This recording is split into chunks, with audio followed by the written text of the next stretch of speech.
Hasbro is a weird company. They can't decide if they want to be woke or if they want to be profitable. I don't know. Perhaps, perhaps they're taking the side of profitable. Lionsgate closes deal to acquire eOne from Hasbro for 500 million. That's actually kind of feel like they're paying too much for that. To be completely honest with you, let's take a look at this real quick. This is from Variety. I'll leave a link as always if you so choose.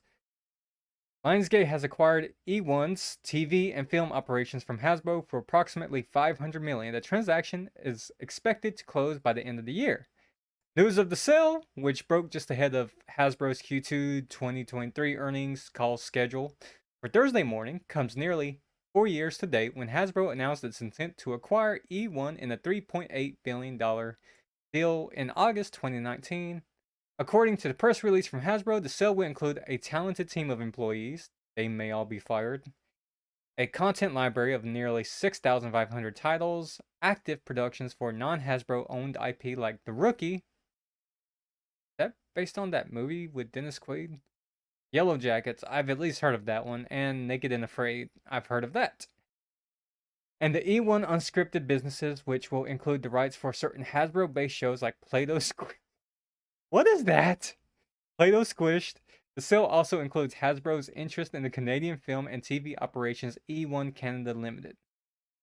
The sale fully aligns with our strategy and are pleased to bring the process to a successful close, Hasbro CEO Chris Cox said in a statement. Lionsgate management team is experienced in entertainment and adept at driving value, and we're glad to have found such a good home for our eOne film and television business. They were ready to get rid of it because, if I'm not mistaken, they lost money on the Dungeons and Dragons movie.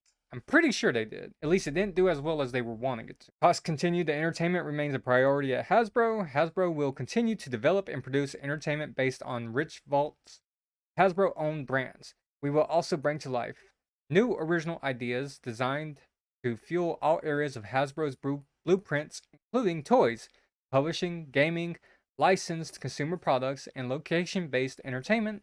As part of the sale, we are expected to move an asset light model for future live action entertainment, relying on licensing and partnerships with select co productions, i.e., they're going to find people to pick up the majority of the bill and just license everything else because that's the way it used to be, and that's when they were making the most money.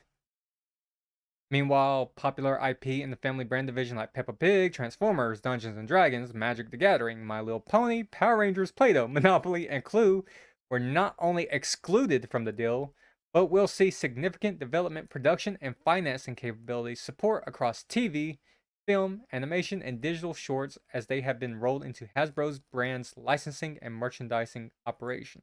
I mean, where's the G.I. Joe here? Come on. I need some G.I. Joe stuff. Some good G.I. Joe stuff. In preparation for the sale, eOne has been undergoing a series of cost-cutting measures in 2021. eOne announced it would be laying off 10% of its film and television staff, followed by the sale of studio's music division to Blackstone Group for 385 million.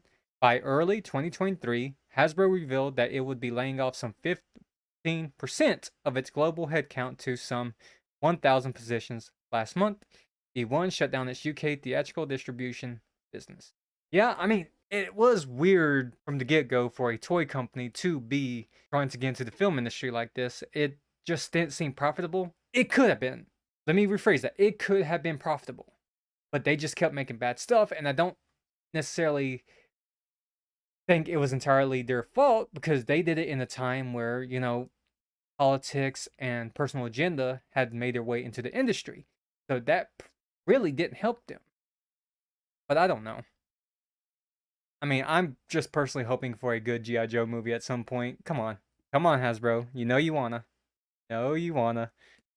If you make a good G.I. Joe movie, no race swapping, no gender swapping, make an actual G.I. Joe movie that's just very patriotic, like Top Gun Maverick.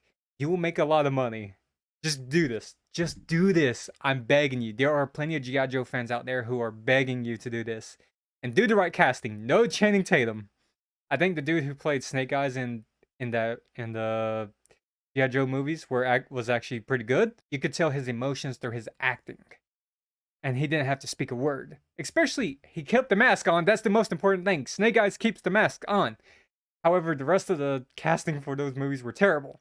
That said, give us a good G.I. Joe movie. That's all I'm saying. I just want a good G.I. Joe movie. Just a good one. Please. Please. What do you guys think? Let me know in the comments below, and I'll talk to you guys next time.